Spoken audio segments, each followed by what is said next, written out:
Welcome, traveler. Tonight we drift into the Galactic Cold War was lost the moment Earth stayed silent. You're already aboard. Don't worry about luggage. The view out your portside window is mostly starlight and speculation, and the hum you hear? That's not just engine resonance, it's the background tension of 1,000 civilizations waiting for a reply that never comes. The deck under your feet vibrates with the memory of transmissions, pingbacks, data bursts, diplomatic nuance, encoded in neutrino streams. But Earth said nothing. Not a flicker. Not a pulse. One moment, humanity was moderating trade disputes between ice-world syndicates and lava-dwelling guilds, and the next, static. Galactic Command tried every channel, every frequency, even dusted off analog radio and Morse, just in case humans were pulling some elaborate throwback. Nothing. It wasn't a system failure. Oh no, every relay station was still powered. The HFY AI moderators humans had left behind and council nodes quietly shut down. Earth had flipped a switch. One you didn't even know existed. And when they did, the rest of the galaxy choked on the silence. You're not supposed to say this in polite company, but everyone thought the humans were too loud, always laughing, arguing, debating ethics over coffee. But it turned out that beneath all that chatter was a deep, strategic listening. Earth heard everything, and when they stopped responding, it felt like the gods had left the room and taken all the oxygen with them. Across star systems, embassies with Terran staff fell dark. Human citizens vanished or relocated quietly, often leaving behind packed bags and long handwritten notes in their native tongues, cryptic poetry mostly. The few who remained turned inward, stopped speaking, or simply smiled when questioned. A smile, by the way, is now considered a warning gesture in over 30 species. Some blamed a coup. Others suggested Earth had discovered something terrifying and chose to seal itself off to protect the rest of the galaxy. But let's be honest, you'd probably get vaporized within 5 minutes of trying to breach the solar lock. They weren't hiding. They were withdrawing. And that, strangely enough, was more terrifying. You're not alone in wondering if humanity had seen the outcome of the Cold War long before anyone else did. It's almost elegant, really. Instead of maneuvering fleets or manipulating treaties, they just left the conversation. And like a lover refusing to argue, that silence was louder than war drums. The Galactic Council convened emergency sessions. More than once. Entire broadcast arrays were dedicated solely to the question, why did Earth go dark? Theories included civil collapse, transcendence, even mass migration to a higher dimension. But no one knew. Because no one could ask. And the worst part? No ships left the system. None arrived. Even the usual drone traffic, those ever-chirping little Terran courier vessels, ceased entirely. You could stare at Sol for decades and still see nothing move. There's an old Terran phrase, the quiet ones are the ones to watch. Turns out when a planet with a population of 10 billion suddenly stops talking, everyone watches, and some, those with power and paranoia, start preparing for war. But we'll get to that. For now, sit back. Let the stillness wrap around you like a blackout blanket. The stars aren't as quiet as they look, but Earth chose silence, and the galaxy has been screaming ever since. You're floating through deep space, somewhere between the echoes of desperation and the gravity wells of distrust. After Earth's silence, the galaxy didn't just pause, it panicked. It started with the diplomats. You remember the Drenari envoy, the one with the photonic exoskin that shifted color, based on emotion? Yeah. He turned a shade no one had seen before when his human counterpart failed to arrive at the summit. Not late, not delayed, simply gone. Outposts that once buzzed with multilingual chaos fell eerily quiet. The diplomatic terminals marked human interface dimmed, flickered, and then blanked entirely, like someone yanked the plug. Every attempt to reach out through relay nodes, psionic channels, even the bizarre snail mail translation network the Thixians insisted on using, received the same reply: static. Galactic Command scrambled. You can picture it. Dozens of species, crammed into the high chamber, pheromones mixing with electromagnetic chatter, each representative shouting in their own way. They didn't agree on much, but they agreed on this. Something was very, very wrong. The Centauri offered a team of linguists to try to decode the silence. The Brelix launched a probe toward Earth's orbit.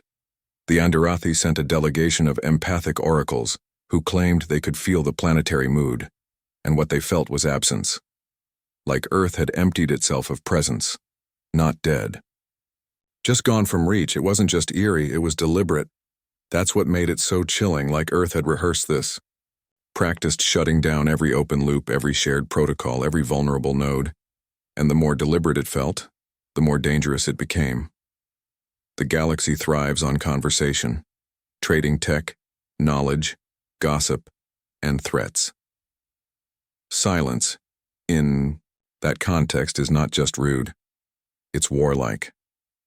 A vacuum in diplomacy is a breeding ground for fear, and fear, as you know, mutates fast. Old alliances began to rust at the edges. Civilizations who once relied on human mediation, on Terran logic, and that weird, unshakable optimism, started looking at each other sideways. "Was it you?" they asked, claws tapping on metal tables, tendrils coiled in suspicion. "Did you do something to provoke the humans?" And always the reply, "We thought you did." The Thorn Syndicate accused the Jalat hegemony of sabotaging Terran communication, satellites. The Jalat responded by posting ancient footage of humans and Thorn officers laughing over a game involving spinning plastic discs, some kind of cultural ritual, they claimed, proof of innocence. The footage did little but remind everyone how charming humans had been before they disappeared. Drones were dispatched toward Earth's territory, hundreds of them, but they didn't get far. Somewhere around the Kuiper exclusion zone, every single one vanished. No debris, no distress pings, no dramatic explosions, just silent disappearances like they were plucked out of reality by invisible fingers.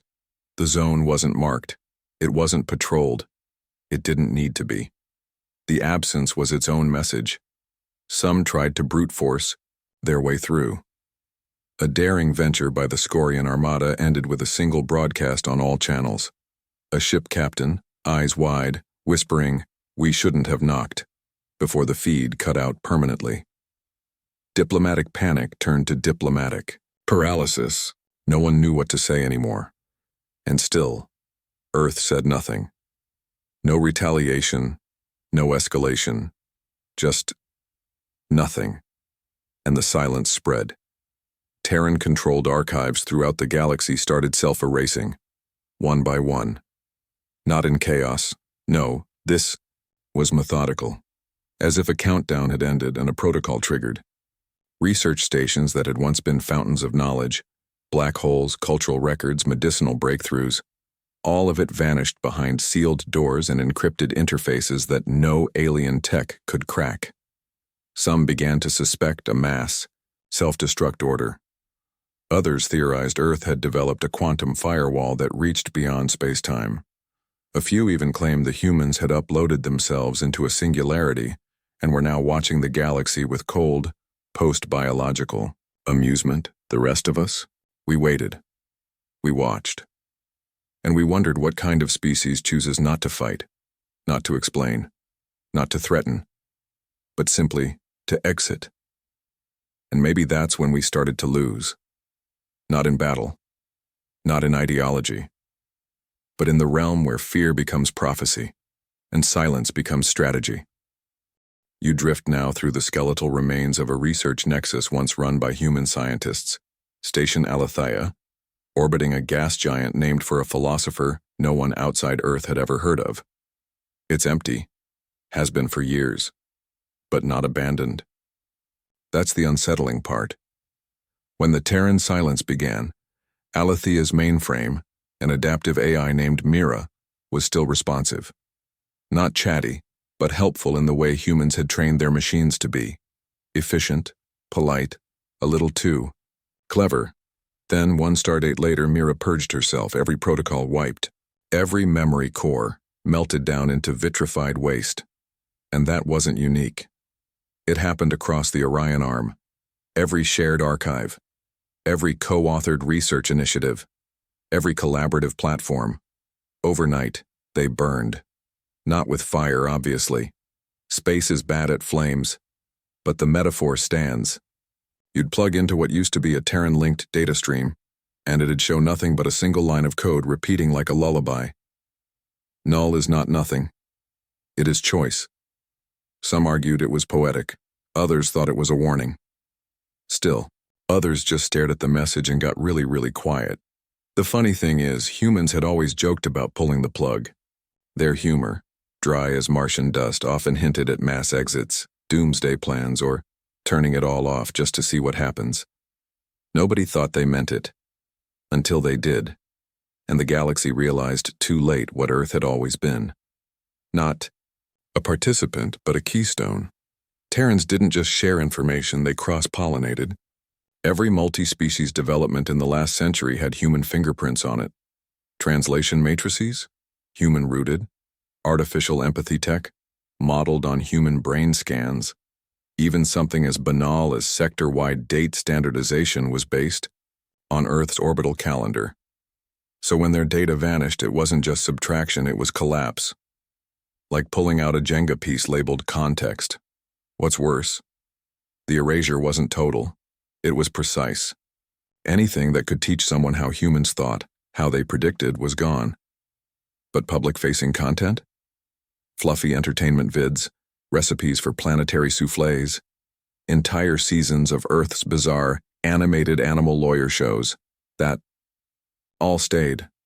Almost like Earth wanted the galaxy to remember them but not understand them. Some suspected a failsafe, something they'd embedded in their tech from the very beginning. An intellectual dead man's switch.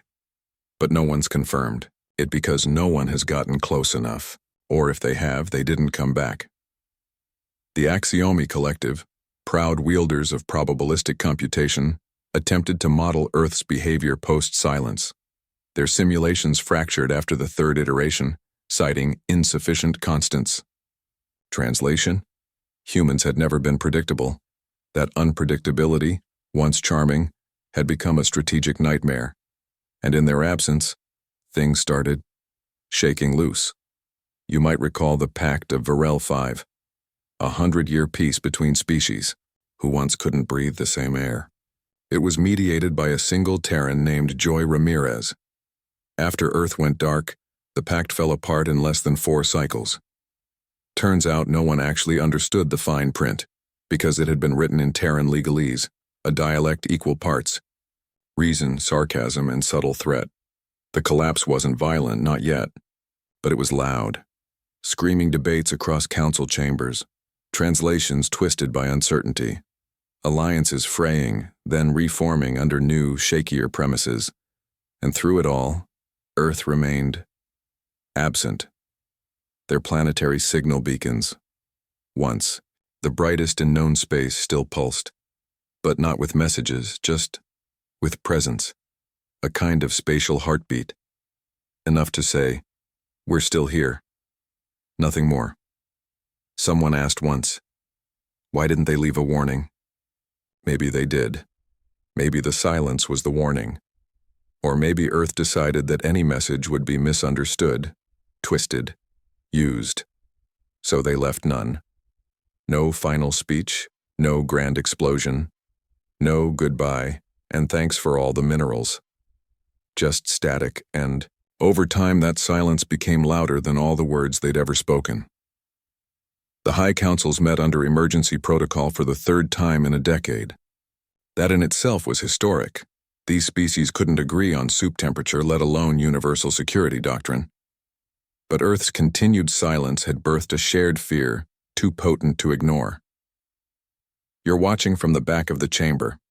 Well, not literally, but you imagine it anyway. Ornate spires dripping with sensor arrays, delegates seated in zero-gravity clusters, holographic projection fields weaving in and out of languages, dialects, even nonverbal pheromonal translations. But underneath the spectacle, paranoia, and it was spreading. The delegates weren't here to solve the mystery of Earth. They were here to prevent each other from acting on it. Everyone suspected someone else would make the first move. A probe, a stealth ship, an incursion disguised as diplomacy. Because if Earth wasn't talking, then maybe it was preparing. And just like that, the Cold War deepened. Not between Earth and the galaxy, but among everyone else. Because Earth had been a mirror. A weird, often sarcastic mirror, but a mirror nonetheless. They reflected everyone's hopes, fears, mistakes. Now the mirror was gone and species were forced to look at each other directly. It was uncomfortable. The worst part? The Terran deterrent still worked. Weapons platforms in neutral zones designed by humans but crewed by volunteers from across the stars suddenly locked their access panels. Their IFF systems rebooted with protocols in archaic Terran code one could decrypt. Orbital defense grids once used for meteor surveillance began to reorient, slowly, methodically, towards civilized space. No shots fired. No threats issued. But the message was there. And then came the scarecrows. At first, they were dismissed as old junk. Unmanned Terran ships, thought to be mothballed or lost in deep drift, suddenly reappeared. Not near Earth, but in your systems. Near border zones, contested sectors, even orbiting dead moons with no strategic value. Silent, powered, watching, and identical. Each one bore the same call sign written in multiple languages across its hull. Not yours. The Thyran Republic. Tried dismantling one. Their retrieval vessel went dark, followed by a cascade failure in the nearest jump gate. Nothing explosive, nothing dramatic, just off. As if reality itself had chosen to ignore that particular quadrant for a while. After that, no one touched the scarecrows. Some suggested they weren't weapons at all, but reminders. Terran minimalism taken to its most unnerving extreme. Because what's scarier than a fleet that never blinks? A fleet that doesn't even acknowledge you're there. But the question behind every council debate, behind every defense budget adjustment, behind every long sleepless night on orbital watch duty was this. What did Earth know that the rest of us didn't? Some theorized they had detected a signal, something older than life, deeper than entropy, something that made war irrelevant and words obsolete. Others believed Earth had reached the limit of galactic diplomacy and deemed it unsalvageable.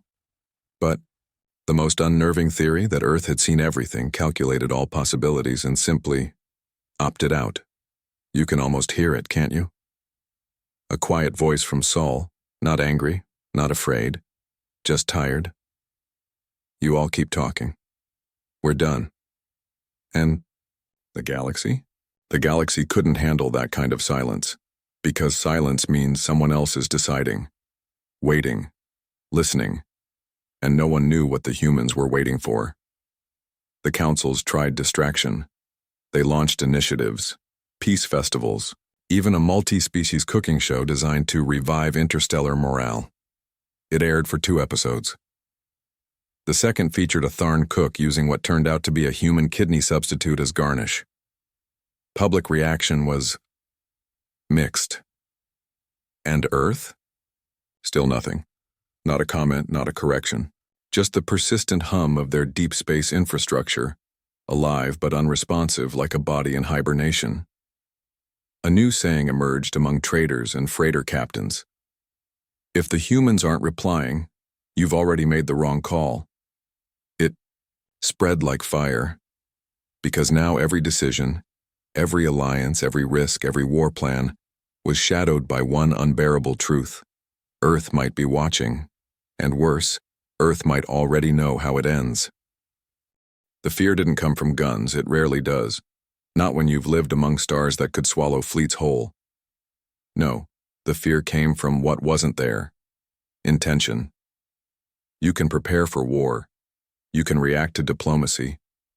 But how do you respond to deliberate absence? And that's what the Scarecrow fleets were. Absence. Weaponized. They appeared like ghosts at the edge of long-forgotten battlegrounds, uncrewed, unarmed by all known metrics, and yet fully operational. The hulls were pristine, the heat signatures minimal, the internal architecture unknown. because no one ever got inside one. The first one was spotted near the Grendel Expanse, a graveyard of ships that once hosted an entire conflict over helium-3 deposits. Then another near the crystal belt of Saphira. Then two, floating, calmly above what used to be a pirate haven but now resembled a sterilized petri dish. None moved. None broadcasted. None engaged. But every ship in their vicinity began reporting anomalies. Navigation glitches, artificial gravity fluctuations, dreams. Yes, dreams. Captains and crew alike began reporting vivid, shared visions, Earth cities they'd never visited, memories of places that no longer existed, songs in languages no one had ever spoken. One captain claimed he remembered dying in an Earth hospital, surrounded by people he'd never met. Another woke up fluent in English, a language her species' tongue shouldn't even be able to pronounce. The scarecrows didn't fire a single shot. They didn't need to. They turned the galaxy's own memories into weapons. Scholars scrambled to explain it.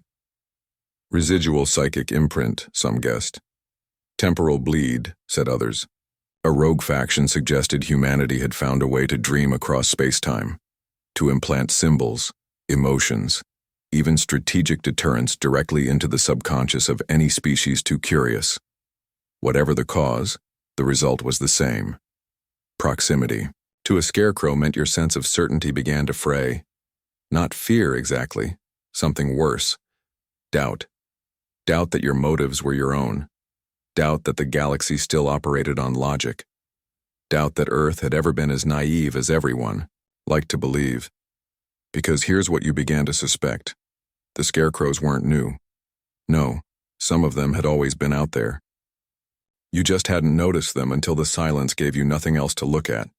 And with that realization came a second one, colder than the void. Earth had been planning this. Not reacting.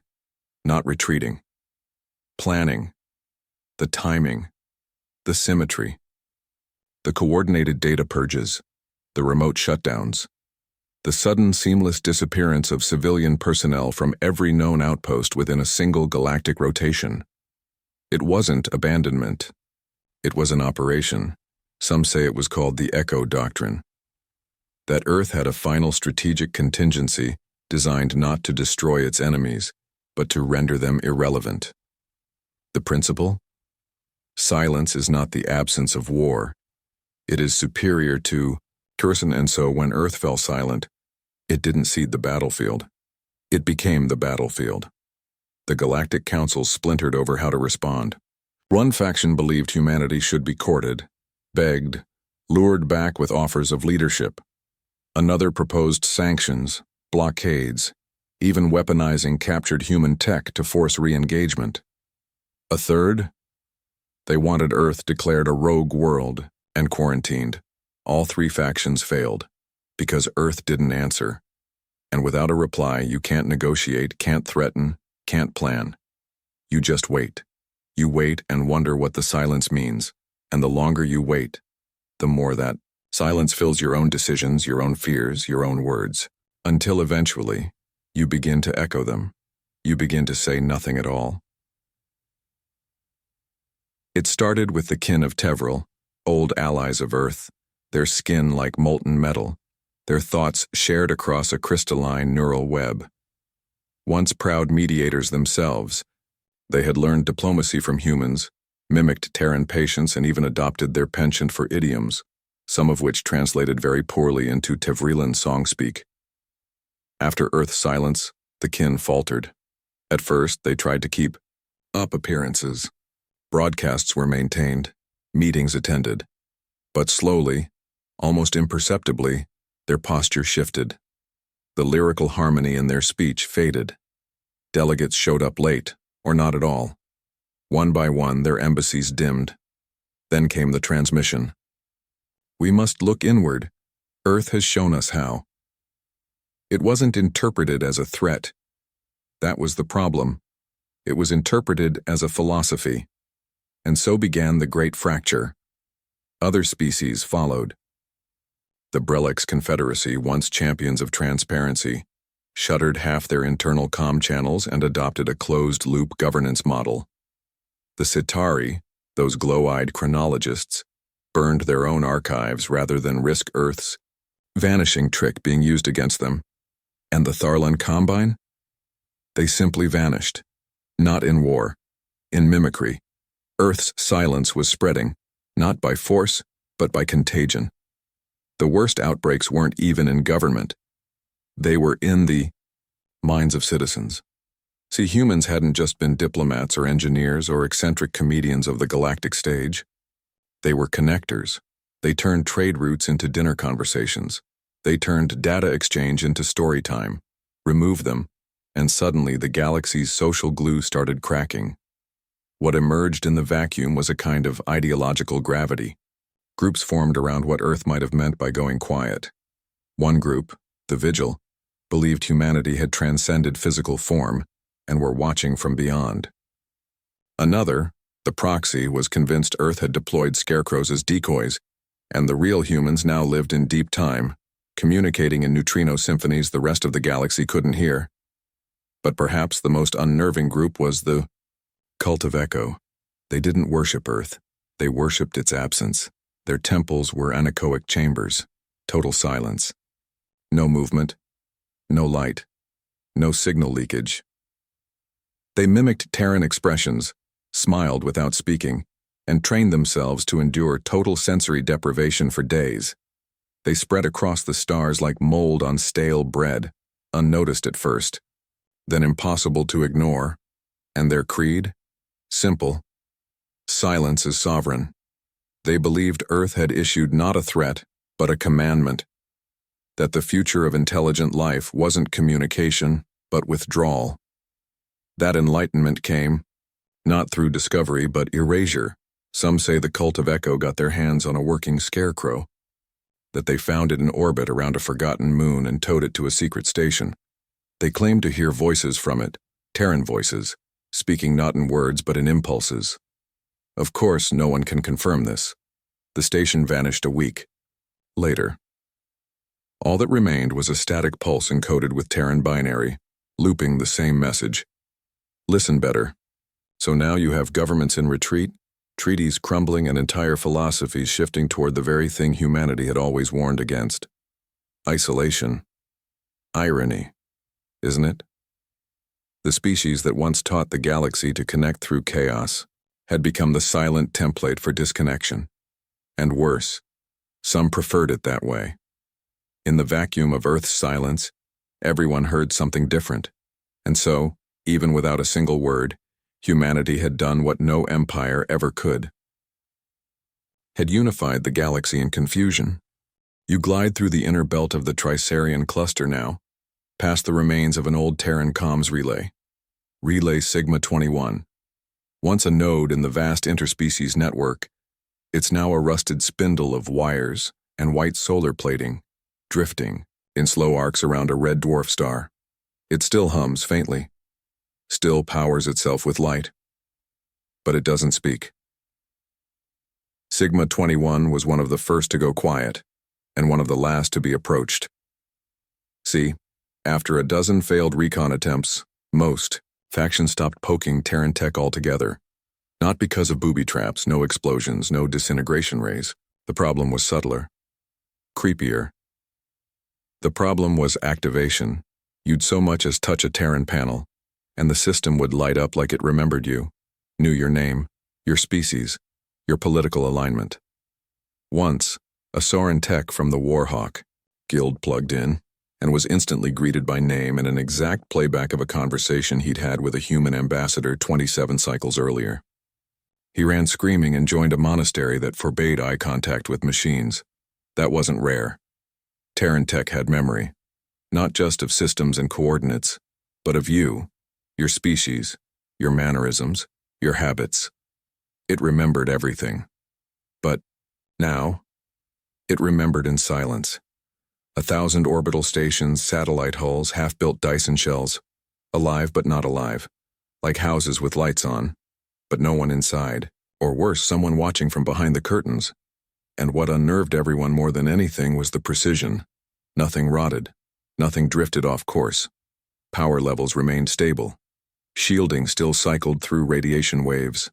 Like someone was tending to the garden, just out of view. There was one especially infamous case. A diplomatic satellite, once orbiting the moon of Carolyn Tau, received a soft ping from what used to be Earth's trade registry. A single update. A change in status. The species code for humanity had been edited to one word. Observe. That was it. Not hostile, not offline, not terminated. Just observe. Like humanity had promoted itself from player to spectator. Or judge. Galactic theorists exploded. Not literally, thankfully, but in volume. The word launched 1,000 dissertations. Observe what? Observe whom? Does it imply eventual action? Some went deeper. They noted how humanity had always been curious to a fault, always collecting, always learning. What if this was their next phase? What if they had moved beyond interaction and into collection? And what if the galaxy was their sample size? But let's pull back. You remember the orbital platforms Earth left in neutral territory? Dozens of them had gone dark with the silence like the rest. But 3 reactivated. Not to broadcast, not to defend. To rotate. Slowly. All of them adjusted their orientation, subtly, precisely, and they pointed at each other, a triangle in deep space, tight and deliberate. No one knew what it meant, but everyone knew it wasn't random. A rogue AI researcher suggested it was a deep geometry protocol, some kind of Terran signaling method that required no transmission, only spatial relationships. Kind of like a galactic semaphore. But in 5D math, the Galactic Council declared it nonsense. The researcher vanished a week later. You start to notice the pattern.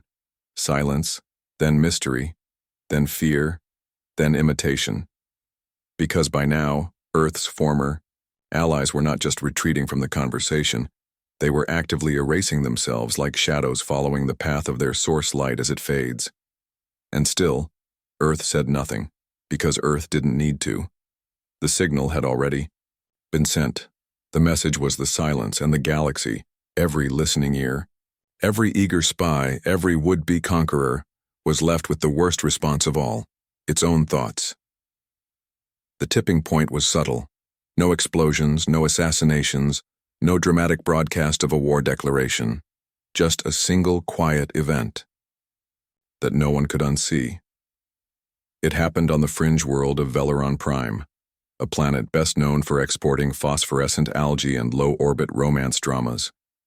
The galaxy's eyes weren't on it, which made it the perfect place to test a theory. Tigger. Veleron's security assembly had grown nervous about the increasing presence of scarecrow ships orbiting remote systems. One appeared above their gas giant station, unmoving, non-reactive, just present. They debated for 6 days whether to send a drone. On the 7th, an ambitious admiral, tired of inaction, fired. It was a focused pulse, low yield, non-lethal, meant to nudge the intruder. A gentle, bureaucratically justifiable poke. The ship didn't dodge, it didn't even blink. Instead, the beam passed through it. That's not metaphor. It literally passed through. Sensors showed mass. Readings confirmed structure. But when the beam arrived, there was nothing to impact. Like the ship was there, but not there. A shadow with density. A ghost in armor. Then it vanished. Not warped away. Not cloaked. Just gone.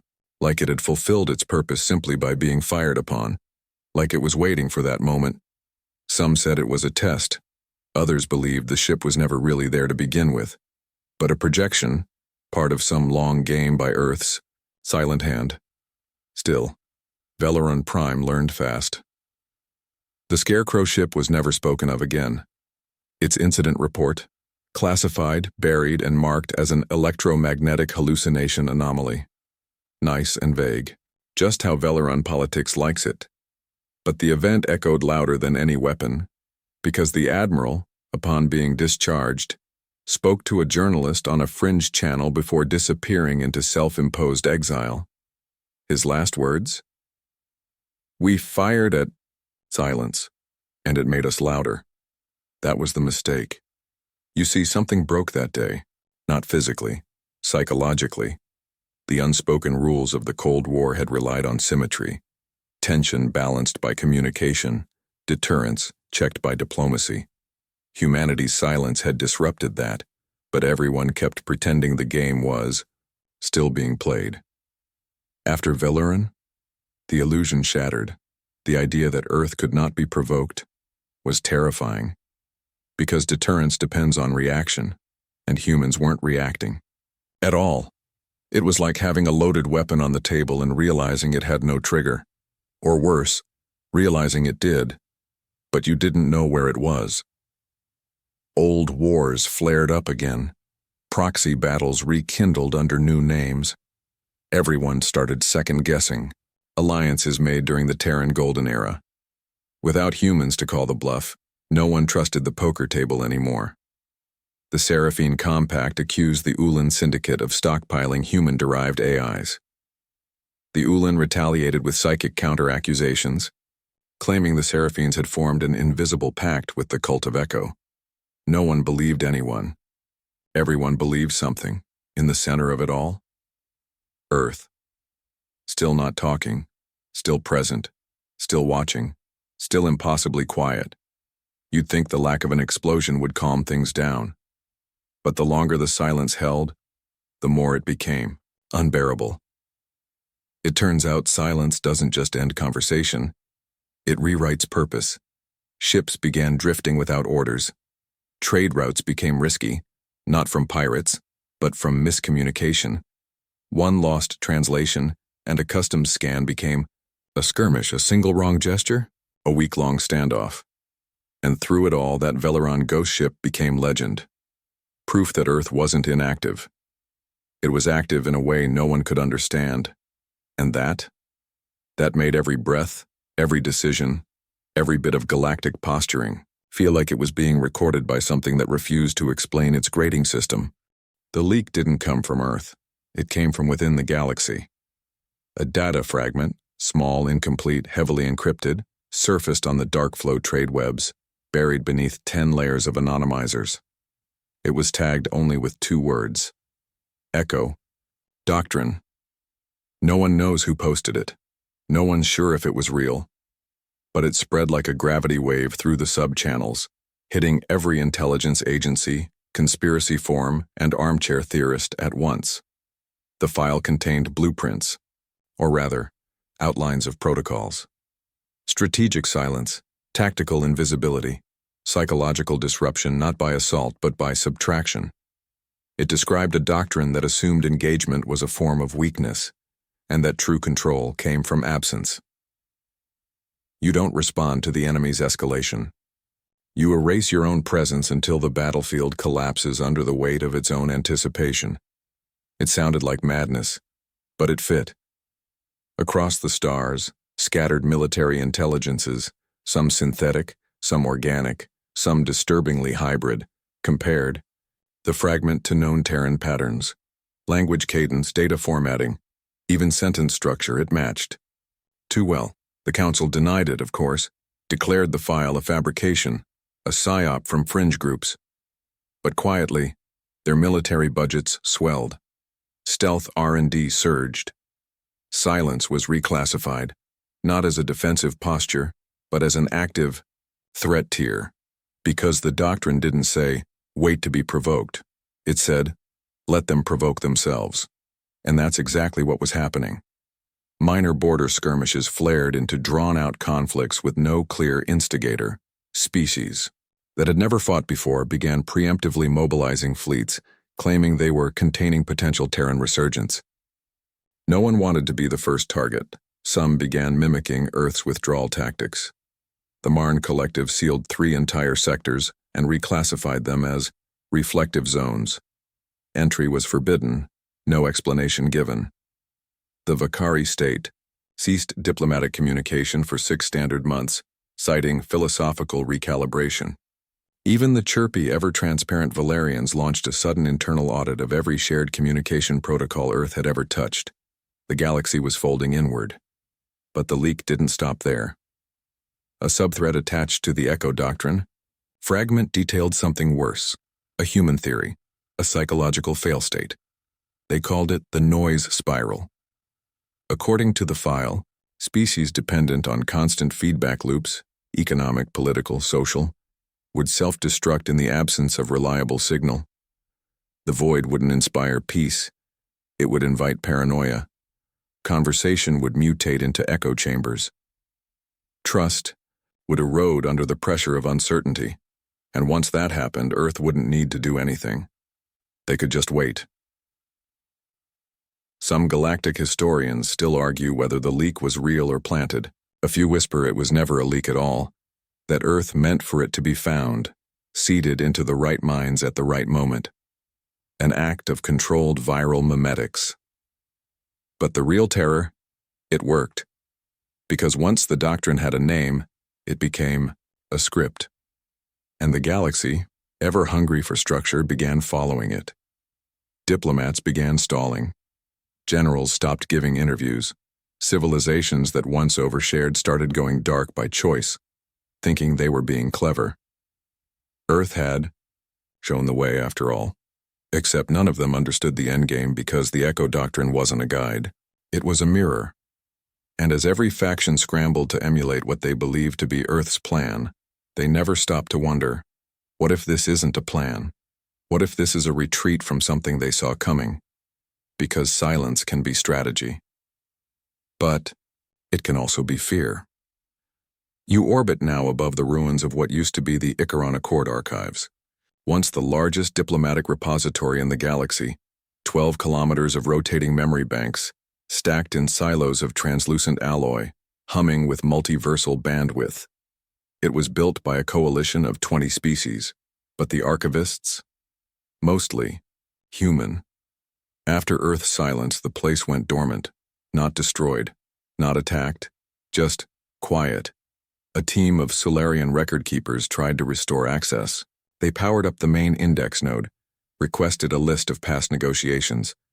What they got instead was stories, human stories, childhood tales, anecdotes about stubborn diplomats and broken coffee machines, jokes that didn't translate but still, somehow made the crew laugh. Testimonies not meant for official record but whispered between colleagues at the end of long meetings. It was as if the archives had chosen which memories to preserve, and none of them were about power. They were about people, small human moments, the kind of stories civilizations forget to tell until it's too late, the ones that linger. That was the moment many realized what Earth had truly left behind. Not technology, not strategy, but memory. Terran treaties had been more than ink on paper or data etched into quantum drives. They had been lived-in relationships, networks of emotion and compromise, spoken and unspoken. And now, those connections were being used, twisted by factions desperate to regain relevance. Old treaties were pulled from the ashes, misquoted, weaponized. The Tefari claimed that Earth had once promised them exclusive mining rights on the moons of Jandor, an agreement only mentioned once in a cocktail party chat, now elevated to a legal cornerstone. The Yeltak interpreted a line from a Terran fiction novel as binding arbitration language. The Kerns cited a poem by a Terran diplomat as justification for military intervention. Words became bullets, and memories? Ammunition. No one could dispute. Them, of course. Earth wasn't answering. So every species filled the silence with their own interpretation of what humanity had meant. And the interpretations grew more extreme, more absurd, more dangerous. One rogue faction even claimed that Earth had never existed, that the entire species was a myth, a galactic morale campaign gone too far. They tried to prove it by storming a Terran monument world, only to be dismantled by ancient, automated defenses that activated not with violence but with a song, a soft, sad tune, lullaby tempo, recorded in a dozen Earth languages and broadcast in all directions. The soldiers dropped their weapons. Some wept. One knelt and muttered, "They remember us better than we remember ourselves." Even the most hardened skeptics felt it then. Earth had left behind something stronger than presence. Sentiment, and sentiment, unmoored from source, can become a hurricane. Governments scrambled to issue official statements. "We do not condone unauthorized recontextualization of Terran intent," said one ambassador in a trembling voice. But it was too late. You can't stop a galaxy from feeling something, especially when it misses the one species that used to guide the emotional current. And that was Earth's last, most untraceable weapon. Not silence, not scarecrows, but the ache they left behind. The war didn't begin with a fleet. It began with a flicker. 12 stars across 5 sectors dimmed by precisely 0.07% in luminosity. For 8 seconds, simultaneously. Astronomers scrambled to explain it. Solar dust storms, gravitational lensing, quantum scale interference from rogue particles. All plausible, all wrong, because then it happened again. 2 cycles later, same stars, same dimming, same duration, only this time, something else followed. The lights didn't come back on. The stars stayed dim, not dead, not collapsed, just quieter. And with them, every comm relay, every beacon, every ship navigating by those stars' radiation fields lost orientation. Thousands of vessels drifted, some collided, trade lanes vanished, navigation algorithms scrambled and failed at first panic, then realization. It wasn't natural, it was a signal. Those 12 stars had been used heavily in Terran navigation, standard anchor points for their early interstellar drives. Chosen not because of importance, but because of aesthetic symmetry. Humans liked triangles, circles. They even aligned diplomatic summits to avoid dates they found unlucky. And now those same stars were blinking. Some called it the solar shroud. Others whispered of an ancient Terran failsafe, long theorized, never confirmed, a way to dim the night without breaking anything. To make the galaxy feel a little more lost, and it worked. Because after the third dimming event, ships began turning around, freighters refused certain routes, pilots crossed out charts by hand, civilian lines canceled entire sectors out of navigational instability. One system even rewrote its laws of timekeeping because their atomic clocks, calibrated against those now muted stars, began to drift. But you want to know the real kicker? Earth still said nothing. Not a word. Not a warning. Not a sorry, we blacked out half your sky. Because they didn't need to. This wasn't punishment. It was proof. Proof that Earth could still touch the galaxy whenever it wanted without crossing a single border. And it shattered what little remained of interstellar certainty. See, the Cold War had never been about weapons. Not really. It was about possibility. The ever-present chance that someone might act. The silent tension that kept everyone polite. Earth removed that tension by removing itself. But now they were showing that silence wasn't absence, it was omnipresence. And that made everyone realize something they hadn't wanted to admit. They had never understood Earth, not their tech, not their strategy, not their patience, and certainly not their silence. Because no one else had the restraint to wait this long to not respond. That takes discipline. That takes intent. That takes the kind of focus only a species who had spent centuries arguing over where to put pineapple on food could possibly develop. The council met again. What was left of it? Fewer voices now. More shadows. The minutes from that session were never released. But everyone knows what they discussed. Not retaliation. Not diplomacy. Just what comes next. Because the stars had dimmed. The galaxy was blinking. And Earth was still watching. You remember the day the observatory rings around Menorah 3 shut down. They didn't go offline due to sabotage. They weren't targeted in war. They simply ceased. Hundreds of telescopes, all trained on the Sol system, monitoring, watching, hoping for even the slightest flicker of response, just powered down. system by system, lens by lens, as if they'd all received a final instruction, or perhaps a realization. There was nothing to see, because by then, the solar system itself had become a mythic object. Still physically there, readings confirmed. The sun's burn, planetary orbits, even faint IFF echoes, but uncertain in its essence. Ships sent toward it disappeared, not violently, not with traceable interference, just disappeared. Some said space around Sol had warped into an observational blind spot. Others said it had been turned into a thought experiment, a Schrödinger system, real and not real, accessible and inaccessible. And all the while, Earth stayed silent. The Council no longer tried to open comms. They had stopped sending drones, diplomats' data bursts. The silence had become too consistent, too absolute, like pressing your ear to a vacuum chamber. But the galaxy hadn't stopped feeling it. Worse, it had begun mirroring it. On the trade worlds of Benthax, entire negotiation protocols were restructured around non-initiative silence, meaning the first party to speak lost leverage. Deal-making became a bizarre contest of stillness, punctuated by blinking lights and data nods. It would have been funny if it hadn't worked.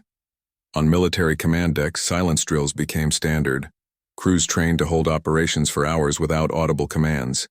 Terran ghost mode, they called it. Even in entertainment, the change was visible. Dramas became more internal.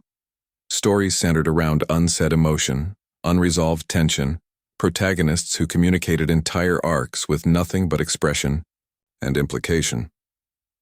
Earth's legacy had become stylistic, but with imitation came instability. Not every species was built for silence. Some needed noise, cultural rhythms, ancestral chants, data overload debates. When they tried to adopt Terran, stillness, something in them broke. Entire populations suffered what the medics dubbed signal starvation. Symptoms varied: dissociation, emotional collapse, group hallucinations, even synchronized episodes of compulsive message sending to unmonitored beacons, messages that never got a reply. On Delphas the Six, a youth movement formed around staging mock human disappearances. Teenagers would vanish for days, leaving only cryptic notes in Terran script, then reappear without explanation. The trend went viral, then dark. Some didn't come back. Some believed too deeply. The cult of echo, meanwhile, grew stronger. They claimed Earth's silence wasn't political, it was ascension. That humans had chosen a higher state of being beyond frequency, beyond vibration, that the rest of the galaxy would either follow or fade. And quietly, they were being invited. Not publicly, not broadly, but certain key figures, scientists, philosophers, linguists, began receiving dreams. Not visions. Dreams. Vivid and unmistakable. Each dream was different, yet shared a strange pattern. Walking the abandoned streets of Earth. Not the real Earth. A remembered Earth. One sculpted from half-truths and emotional residue. Cracked pavement, beneath aurora skies. Empty cafes still warm. Broadcast towers blinking on frequencies no longer listed. A presence just out of view. And always, always, one phrase, painted or whispered or simply felt. You were never alone. When the Council learned of this, panic blossomed. Not because of the dreams, but because of the pattern. Every recipient of a dream was a potential unifier. The kind of individual who could bring species together. Bridge gaps. Heal. And now, they were listening to silence. Terran silence. The Council didn't ban discussion of the dreams, but they stopped logging them, stopped acknowledging them. Because what do you do when your greatest rival might be your only lighthouse? When the quiet becomes comforting, and what happens when you start to miss the sound of your own voice? It was inevitable that someone would try to breach the solar lock, not with diplomacy, not with sensors, but with force. The attempt came from the coalition of Meridian, a loosely unified alliance of 11 worlds who had risen during Earth's silence. They believed Earth's withdrawal had destabilized the galactic balance and that to restore order, they needed access to Terran tech, knowledge, anything. They called it Operation Reignite. 5 Dreadnought-class vessels, 38 escort ships, hundreds of drones. They approached the edge of Sol space with cautious bravado, broadcasting scripted declarations of peaceful intention, just in case someone was listening. The moment they crossed the boundary, everything stopped. No alarms, no countermeasures, just stillness. Their ships reported smooth entry. Systems remained online.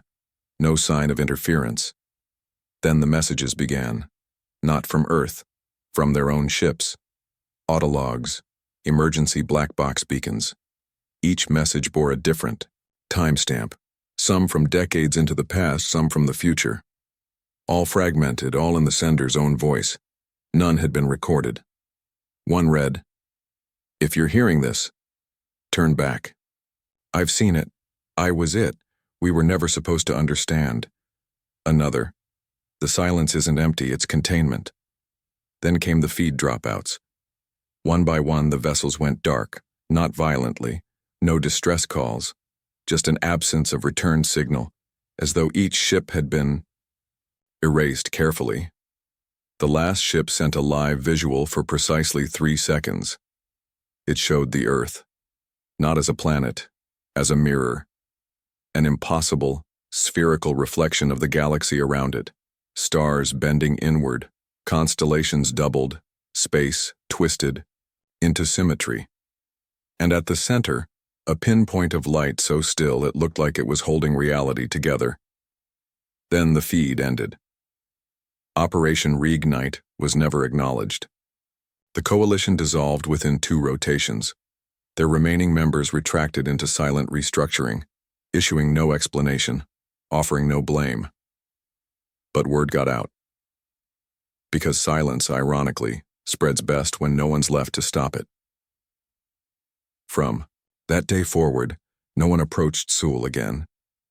The region was marked as forbidden, not by law but by fear, a place where time and causality felt less like constants and more like permissions, where trying to open a door meant being shown what lay behind every door you had ever closed. And humanity, still silent, still unseen, but more present than ever. Something shifted after that. A quiet consensus, never signed or spoken, settled across the major species. No more incursions, no more probes. The solar lock would remain locked. Not because Earth had told them to, but because now they all feared what might happen if Earth ever answered back. You begin to wonder, at this point, if Earth was waiting for the galaxy to burn itself out, or perhaps they were trying to save it, by staying quiet, by letting everyone else realize how loud they'd become, and in that realization, when even the bravest turned away from the light, they learned the most Terran lesson of all. Sometimes, silence is mercy. You drift now through what used to be known as the quiet verge, a buffer zone between warring powers that somehow became a sanctuary, not by decree, not by force, just by pattern. After the failed incursion into Sul, this strip of interstellar emptiness, 2 sectors wide, sprinkled with derelict stations and cold stars, was left untouched. No patrols, no treaties, just quiet. And soon, ships started going there. Not to colonize, not to conquer, to listen.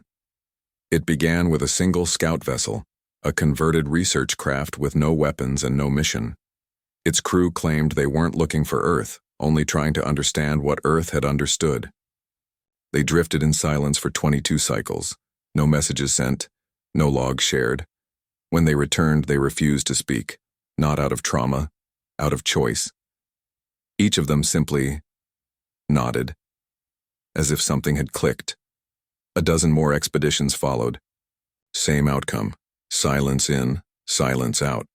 Crews who went in loud came out contemplative, Not enlightened necessarily, but quieter. The quiet verge became a phenomenon. Pilgrimage traffic increased. Some species started calling it the mirror path. Others referred to it as Earth's echo. The cult of echo naturally declared it sacred ground, though they claimed Earth had never existed in physical form to begin with, that all of humanity had been a galactic test, and this was the final phase. Ridiculous, of course, but oddly compelling. And the strangest part? No ship ever reported hostile action within the verge. Not one. Even among species who had bloodied each other across centuries of conflict, ships would pass one another in total stillness inside that space. Weapons offline, engines quiet, pilots whispering, as if the silence had become a truce. And what could the Council say? What law could they pass to prohibit a lack of action? In time, the verge was integrated into navigation software as a non-exchange zone, a place of zero signal, zero conflict. A shared emptiness, not claimed, not mined, not mapped. And slowly something began to change, not out there, but in here, inside the minds of leaders. The scariest realization wasn't that Earth had won the Cold War. It was that there may never have been a war, that perhaps Earth had seen a future where the galaxy tore itself apart over pride and protocol and decided not to participate in the final chapter. Not as enemies, not even as allies, but as a control group, a silent constant, floating in the corner of everyone's perception, reminding them, this is what it looks like when you stop talking. And suddenly, every species had to ask themselves, what would we do if we simply left the room? Some civilizations began to restructure, not out of submission but introspection. They decommissioned fleets, reopened archives, invited back the storytellers they'd once ignored. Philosophers who had warned against escalation were now given entire star stations to teach from. A new era? Maybe. But not because Earth demanded it, because Earth refused to explain it. And when you stop explaining, others must start understanding. One council delegate, retired now, last of their kind, once whispered during a sunset on a glass moon.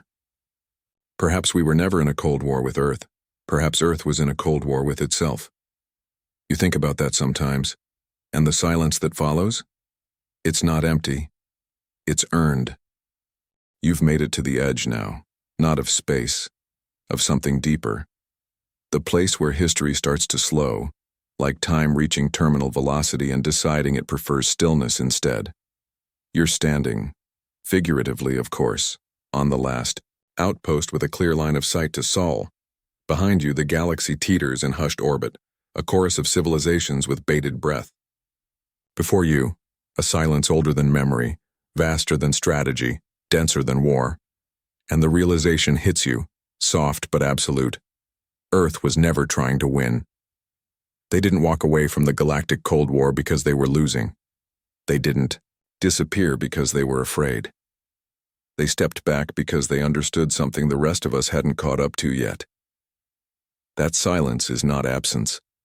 It is agency. They chose not to explain themselves, not to retaliate, not to clarify. And in that choice, they forced every species, every leader, every child staring up at unfamiliar stars to confront the question, who are we without Earth? And the answers weren't comforting. They were fragmented, panicked, often cruel. Proxy wars flared, diplomacies collapsed, faith in systems once moderated by Terran logic crumbled like old clay. But over time, something stranger happened. A soft pivot, not toward unity, but toward humility. The galaxy began whispering again, not in fear but in thought. Civilizations paused longer before responding. Broadcasts came slower, more deliberate. Historians began archiving not only what was said, but what was left unsaid. Young diplomats now trained in Terran pause theory, where silence is treated as its own language, powerful, weighty, unignorable. Humanity didn't win with tech or tactics. They won with absence. They reminded the galaxy that the loudest voice isn't the one speaking, it's the one that's missed. And now, you sit here, drifting, near the invisible edge of the solar lock, not expecting an answer. Not anymore, just listening. Listening for the final whisper. Not a message, not a signal, just a confirmation that someone still cares enough not to speak. And if you close your eyes and let your breath fall quiet, you can almost hear it. A presence, vast and patient, holding the galaxy's questions without rushing to answer them. Because that's what Earth was always best at, letting you find your own way back through the dark. And now, you exhale. The silence around you softens, not cold anymore but familiar, like the quiet between heartbeats, like the stillness after a storm, when everything is waiting, hushed, for the world to start again. You've been across stars and secrets. You've touched the edges of forgotten treaties and felt the echo of a planet that stopped shouting and began listening. You've seen how a galaxy, desperate for sound, can come undone when denied it. How fear grows loudest in silence. Until finally it begins to fade, but you're safe here. The hum of your ship, the faint breath of recycled air, the steady pulse of your own thoughts, they're enough. You don't need Earth to speak tonight, you don't need the stars to answer. Not now, because you understand at last that silence isn't an absence to be filled. It's a space to grow in. Maybe that's what Earth wanted all along. Maybe they trusted us enough to stop guiding us, or maybe, just maybe, they're still out there, smiling in that quiet Terran way, waiting for the rest of us to catch up. So rest now, traveler. Let the stars spin around you. Let the quiet cradle your thoughts. And if you find yourself drifting, that's okay. Earth isn't gone. They're just listening.